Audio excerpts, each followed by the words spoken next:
मैं डॉक्टर भामा अग्रवाल आपके अपने यूट्यूब चैनल पर आपका स्वागत करती हूँ, अभिनंदन करती हूँ। आइए प्यारे बच्चों, आज हम सूर्यकांत त्रिपाठी निराला जी द्वारा रचित बादल राग कविता का अध्ययन आरंभ करते हैं। यह कविता उनकी एक अत्यंत उल्लेखनीय और क्रांति की प्रतीक कविता है। यहाँ बादल वायु रूपी सागर पर मंडरा रहे हैं, ठीक उसी प्रकार जैसे पल भर के सुखों पर दुख के बादल मंडराते रहते हैं। इस कविता में कवि का प्रगतिवादी ओजस्वी स्वर सुनाई देता है। संसार के दुखी, अभावग्रस्त, परेशान लोगों के लिए क्रांति अनेक प्रकार की संभावनाएं लेकर आती है। लगता है यह क्रांति अत्यंत क्रूर रूप में होने वाली है।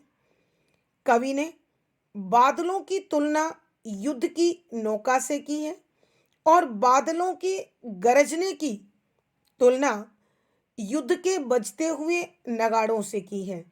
दूसरी ओर पृथ्वी की गर्भ में सोए हुए अंकुर इन बादलों को बड़ी आशा भरी दृष्टि से देख रहे हैं, क्योंकि उन्हें नया जीवन प्राप्त करने की इनसे आशा लगी है। इसलिए वो अपना सिर ऊपर उठाकर बार बार इन क्रांति की बादलों का आह्वान करते हैं।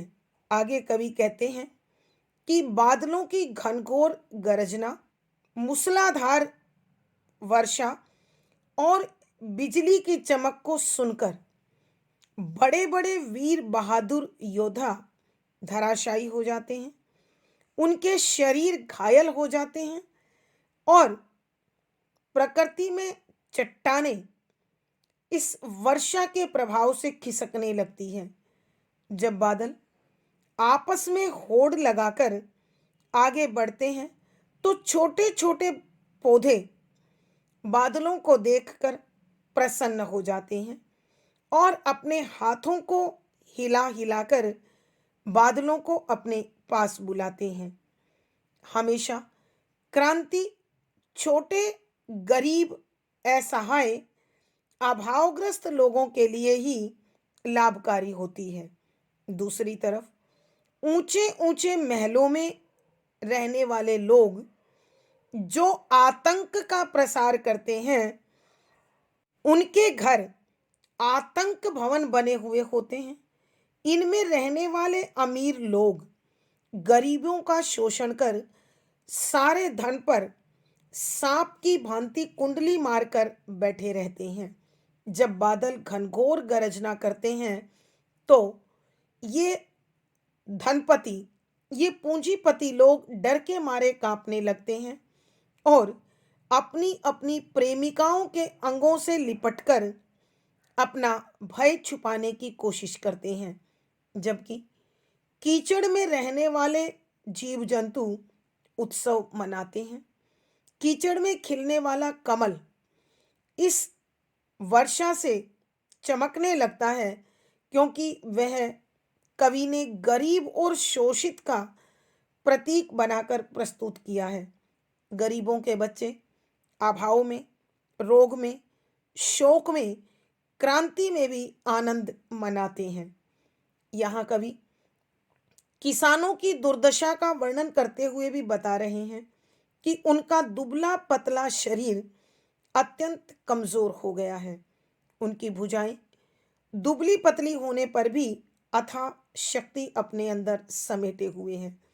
अतः अधीर और व्याकुल किसान बादलों को अपने पास बुलाता है ताकि पूंजीपति ने उसके जीवन से जो रस छीन लिया है, अर्थात उसका वैभव जो छीन लिया है, वह इन बादलों के माध्यम से धरती से दोबारा प्राप्त करना चाहता है।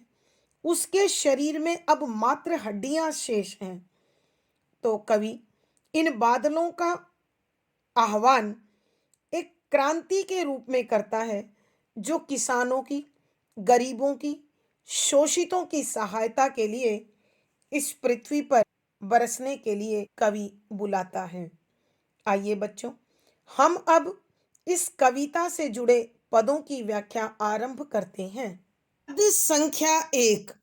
तीरती है समीर सागर पर, अस्थिर सुख पर दुख की छाया, जग के दग्ध हृदय पर निर्दय, विप्लव की प्लावित माया। यह तेरी रणतरी भरी आकांक्षाओं से घन, भेरी गर्जन के सजग, सुप्त अंकुर उर्मे पृथ्वी के, आशाओं से नवजीवन की ऊंचा कर सिर, ताक रहे हैं अविप्लव के बादल फिर। प्रसंग। प्रस्तुत पद हमारी हिंदी की पाठ्य पुस्तक आधुनिक हिंदी कविता में संकलित छायावाद के आधार स्तंभ कवियों में एक श्री सूर्यकांत त्रिपाठी निराला द्वारा रचित बादल राग नामक कविता से लिया गया है। संदर्भ। यह कविता कवि की ओजस्वी वाणी में प्रगतिवादी विचारों से भरी हुई है। यहाँ कवि बादलों को क्रांति का प्रतीक मानकर उनका आह्वान करता है और वो चाहता है कि दलित, शोषित, पीड़ित वर्ग जिसके हृदय में अथाह वेदना है, उन्हें बादलों से आशा है और उनके आशा के अंकुर इन्हीं बादलों से जुड़े हुए हैं। कवि इसी प्रकार के विचारों को प्रकट करते हुए लिखते हैं कि व्याख्या। शब्दों के अर्थ साथ साथ। तिरती है, तैर रही है, तैरती है। समीर हवा, सागर समुद्र, पर ऊपर, अस्थिर, चंचल, चपल, गतिशील, सुख, पर ऊपर, दुख की छाया, दुख की आशंका, जग संसार के दग्ध जलते हुए, हृदय मन ऊपर ऊपर, निर्दय दया से रहित, कठोर, विप्लव क्रांति की प्लावित, परिपूर्ण, पूरी तरह से भरी हुई, माया, जादू। यह इस प्रकार की तेरी बादलों की रणतरी, युद्ध रूपी नौका, रण माने युद्ध, तरी माने नौका, भरी भरी हुई है आकांक्षाओं से, अनेक सपनों से, कामनाओं से, इच्छाओं से। घन बादल, भेरी रणभेरी, युद्ध का नगाड़ा, गर्जना आवाज से सजग सचेत, सुप्त सोए हुए, अंकुर बीज, उर हृदय, पृथ्वी धरती के, आशाओं से, आशा से, नवजीवन, नया जीवन प्राप्त करने की, सिर ऊंचा करना, मुहावरा अर्थात गर्व से, ताक रहे, देख रहे हैं, आह्वान कर रहे हैं, विप्लव क्रांति के बादल फिर एक बार फिर। व्याख्या। यहाँ कविवर बादलों के स्वरूप को बड़े सुंदर शब्दों के माध्यम से, भावों के माध्यम से चित्रित करते हुए लिखते हैं कि हे बादल, तिरती है समीर सागर पर, अस्थिर सुख पर दुख की छाया, कि मंद मंद बहने वाली इस हवा रूपी सागर पर बादलों, तुम इस प्रकार तैर रहे हो, इस प्रकार मंडरा रहे हो, जैसे मानव के जीवन में क्षण भर के लिए सुख आता है और दुख बड़े लंबे समय तक उनके जीवन में स्थिर बना रहता है, छाया रहता है। तो बादलों, तुम भी इसी प्रकार इस संसार सागर पर छाए हुए हो।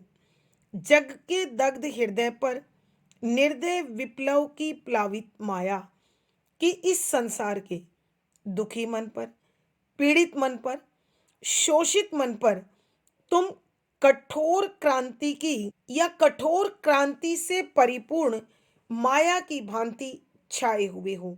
अर्थात कवि के कहने का भाव यह है कि जो व्यक्ति अभावग्रस्त, दीनहीन, शोषित, पीड़ित और दलित है, वह इस क्रांति में अपने लिए एक अद्भुत प्रकार का आनंद, सुख अनुभूत कर रहा है, क्योंकि उन्हें आशा है कि जब जब क्रांति आएगी तो जो शोषण कर रहा है, जो पूंजीपति वर्ग है, वो धराशायी हो जाएगा और हमारे समान उसका भी जीवन दुख में होगा तो उसे दुख का एहसास होगा। यह तेरी रणतरी कि हे बादलों, तुम्हारा जो ये स्वरूप है, आकार है, यह युद्ध की नौका की भांति है और इस युद्ध की नौका में भरी आकांक्षाओं से कि अनेक ऐसी इच्छाएं, अनेक ऐसी कामनाएं भरी हुई हैं जो उन्हें सुख देने वाली हैं। हे बादलों, जब तुम आपस में टकराकर गरजते हो तो तुम्हारी गर्जन से ऐसा प्रतीत होता है मानो युद्ध के नगाड़े बज रहे हों, जिससे एक तरफ धनिक वर्ग भयभीत होता है, शोषित वर्ग सचेत होता है, वहीं पृथ्वी के गर्भ में सोए हुए अंकुरों के हृदय में नया जीवन प्राप्त करने की आशा जगने लगती है। अर्थात इन बादलों को देखकर ऐसा लगता है कि उनका भी पोषण होगा, उनके जीवन में भी परिवर्तन होगा।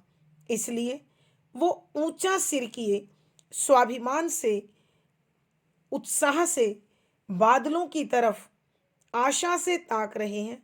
तो हे क्रांति के बादलों, आओ एक बार फिर क्रांति का रूप धारण कर बरस जाओ, ताकि हर दलित, पीड़ित, शोषित व तुच्छ जीव प्रगति को प्राप्त करे, उन्नति को प्राप्त करे, नव जीवन को प्राप्त करे। आइए बच्चों, हम एक बार फिर इस पद की व्याख्या करते हैं। यहाँ कविवर बादलों के स्वरूप का बड़ा सुंदर और भावात्मक चित्रण करते हुए लिखते हैं कि धीरे धीरे मस्त पवन बह रही है और उस पवन पर मंडराते हुए ये बादल ऐसे लगता है मानो कोई सेना घिराई हो। और कहाँ घिराई हो? कि जिस प्रकार मानव के जीवन में सुख पल के लिए होता है और दुख लंबे समय तक अपनी पहचान, अपना अस्तित्व बनाए वहीं स्थिर रहता है, तो ये बादल भी हवा पर इसी प्रकार मंडरा रहे हैं। जग के दग्ध हृदय पर निर्दय विप्लव की प्लावित माया कि इस संसार में जो लोग अभाव से, पीड़ा से, दीनता से, शोषण से तड़फ रहे हैं, तरस रहे हैं, दुखी हैं, इन लोगों के हृदय पर इन कठोर क्रांति के बादलों का बड़ा महत्वपूर्ण प्रभाव है। अर्थात इन बादलों की क्रूरता में उन्हें अनेक प्रकार की आशाएं सिमटी हुई लग रही हैं। उन्हें लगता है कि जो शक्तिशाली वर्ग, जो पूंजीपति वर्ग, जो शोषणकारी वर्ग उनका शोषण कर रहे हैं, वह इन क्रांति के बादलों के कारण एक बार पृथ्वी पर आ जाएंगे और हमारी ही तरह जब दुख भोगेंगे तो शायद उनके हृदय में भी मानवता जागृत हो जाए। यह तेरी रणतरी भरी आकांक्षाओं से घन। तो ये वर्ग इन बादलों को संबोधित कर कहता है कि हे बादल, हे क्रांति के बादलों, तुम्हारा आकार युद्ध की नौका की भांति है, जिसमें हमारी अनेक कामनाएं, अनेक इच्छाएं और अनेक आशाएं भरी हुई हैं, जुड़ी हुई हैं। भेरी गर्जन के सजग कि जब तुम बादलों आपस में टकराकर घनघोर गर्जना करते हो तो ऐसा लगता है कि युद्ध के नगाड़े बज रहे हैं। इन नगाड़ों से जहां बड़े बड़े महलों में रहने वाले पूंजीपति लोग भयभीत हैं, वहीं दलित पीड़ित शोषित वर्ग आशा से भरा हुआ है। और पृथ्वी की गर्भ में सुप्त अंकुर, जो सोए हुए अंकुर हैं, वो भी नया जीवन प्राप्त करने की आशा से भरकर ऊंचा सिर किए इन बादलों की ओर देख रहे हैं। तो हे क्रांति के बादलों, आओ एक बार फिर इस संसार पर बरस जाओ, ताकि संसार में पूरी की पूरी जो अन्यायकारी व्यवस्था बनी हुई है वो समाप्त हो और सच्चा समाजवाद आ सके, ताकि सभी लोग प्रगति की पथ पर बढ़ सकें। भावार्थ, कवि के कहने का भाव यह है कि ये बादल क्रांति के दूत बनकर समाजवाद ला सकते हैं, समता का भाव प्रसारित कर सकते हैं। विशेष यहाँ उत्साह और भावों से परिपूर्ण मन बादलों से क्रांति का आह्वान कर रहा है, ताकि उनके जीवन की आशाएं पूर्ण हो सके। शुद्ध साहित्यिक खड़ी बोली का प्रयोग है और यहाँ विशेष तौर से कवि ने छोटी पंक्ति और छोटी मात्रा वाले शब्दों को प्रयुक्त किया है। वीर रस है, ओज गुण है, मुक्तक छंद गे शैली और संगीतात्मकता बनी हुई है। इस पद में अनुप्रास, रूपक, पुनरुक्ति प्रकाश, संबोधन, मानवीकरण आदि अलंकारों का सुंदर सटीक प्रयोग हुआ है। पद संख्या 2, बार बार गर्जन, वर्षण है मूसलधार, हृदय थाम लेता संसार, सुन सुन घोर वज्र हुंकार, ऐशनी पात से शायित उन्नत शत शत वीर, क्षत विचत हत अचल शरीर, गगन स्पर्शी स्पर्धा धीर, हंसते हैं छोटे पौधे लघु भार, शस्य अपार हिल हिल खिल खिल, हाथ हिलाते तुझे बुलाते, विप्लव रव से छोटे ही हैं शोभा पाते। प्रसंग पूर्ववत। संदर्भ, इसमें कवि बादलों को क्रांति का दूत मानकर, विनाश का प्रतीक मानकर, समतावाद का संस्थापक मानकर उनका आह्वान कर रहा है। कवि कहते हैं कि बरसते हुए बादल पर्वतों तक को हिला देते हैं, लेकिन छोटे छोटे पौधे इन बादलों को आशा भरी दृष्टि से बुलाते हैं और अपना नया जीवन प्राप्त करते हैं। अर्थात कवि कहना चाहते हैं कि जब जब विनाश और क्रांति गहराती है तो हमेशा हानि शक्ति संपन्न लोगों को होती है, और जो दलित शोषित पीड़ित या तुच्छ वर्ग है वह हमेशा प्रगति की राह पर बढ़ जाता है। कवि इसी प्रकार के भावों को स्पष्ट करते हुए लिखते हैं कि व्याख्या, शब्दों के अर्थ साथ साथ, बार बार अनेकों बार, गर्जन गर्जना, वर्षण बरसना, है मूसलधार बहुत तेजी से, हृदय थाम, हृदय थामना अर्थात डर जाना, कांप जाना, लेता लेता है संसार दुनिया, सुन सुन सुनकर, घोर भयंकर, वज्र कठोर, हुंकार आवाज, अशनिपात बिजली का गिरना, से के कारण, शायित सोया हुआ, उन्नत शक्तिशाली, शत शत सैकड़ों सैकड़ों वीर बहादुर, शत विशत घायल पीड़ित, चोटिल, हत आहत, अचल स्थिर, शरीर शरीर वाले, गगन स्पर्शी आकाश को छूने वाले, स्पर्धा होड़ लगाने वाले, धीर धैर्यवान, हंसते हंसने लगते हैं, छोटे पौधे, छोटे छोटे पौधे, नवीन अंकुरित पौधे, लघु भार अपने थोड़े वजन से, विप्लव क्रांति, रव शोर, शोभा पाते हैं अर्थात विकास पाते हैं, प्रगति पाते हैं, प्राण प्राप्त करते हैं, शक्ति प्राप्त करते हैं। बार बार गर्जन वर्षण है मुसलधार। यहाँ कवि क्रांति के बादलों को संबोधित करते हुए कहते हैं कि हे बादल, तेरे बार बार घनघोर गरजना करने से, तेजी से गरजने से, और जब तू मूसलाधार बरसता है तो यह सारा का सारा संसार भयभीत हो जाता है, डर जाता है। हृदय थाम लेता संसार, सुन सुन घोर वज्र हुंकार। हे बादलों, तुम्हारी भयंकर कठोर गर्जना को सुनकर सारा संसार भय के कारण अपने हृदय को थाम लेता है, अर्थात भय के कारण डर जाता है। ऐ शनि पात से शायित उन्नत शत शत वीर, कि कवि कहते हैं जब इन बादलों से बिजलियां गिरती हैं तो बड़े बड़े शक्तिशाली सैकड़ों वीर भी धराशायी हो जाते हैं, पृथ्वी पर गिर पड़ते हैं। किस रूप में?